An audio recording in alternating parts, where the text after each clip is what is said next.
प्रेम से बोलिए डमरू वाले बाबा की। देखो घर जाके हम सब ढेबई के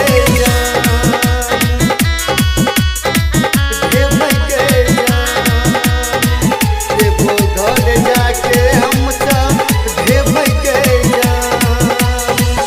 कमर के सजाई के देव घर जाई के रोहिया में बोलबई हम बोलबम गए जान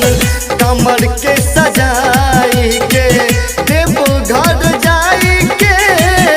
रोहिया में बोलबई हम बोलबम गए जान सुल्तानगंज से जल भर ले देव घर जाके हम ढेबई के जान गई सुल्तानगंज से जल भर ले देव घर जाके हम ढेबई के जान देव घर जाके हम ढेबई के जान ढेबई के जान देव घर जाके हम ढेबई के सुइया पहाड़ पे बाबा जखन हम एलो सच कहै छी बाबा याद अहाँ एलो सुइया पहाड़ पे बाबा जखन हम एलो सच कहै छी बाबा याद अहाँ एलो एही सावन में जेबै देव घर गए तोरा ले मांग लेबो लंबा उमर कमर के सजाई के देव घर जाई के रोहिया में बोलबही हम बोलबम के जान गई कमर के सजाई के देव घर जाई के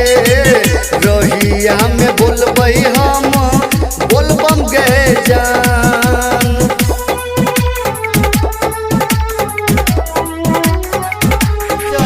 ढेबई के देव घर जाके हम ढेबई के बाबा के महिमा छे बहर महान गे कुंदन करे हरदम बाबा के ध्यान गे बाबा के ध्यान गे बाबा के महिमा छे बहर महान गे कुंदन करे हरदम बाबा के ध्यान गे कुंदन अभिषेक कहे राम से बक गए देव घर जाके तू जइहे गे जान कमर के सजाई के देव घर जाई के रोहिया में बोलबही हम बोलबम गे जान गई कमर के सजाई के देव घर जाई के रोहिया में बोलबई हम बोलबम गे जान। माँ भगवती रिकॉर्डिंग स्टूडियो घुंघरटिया।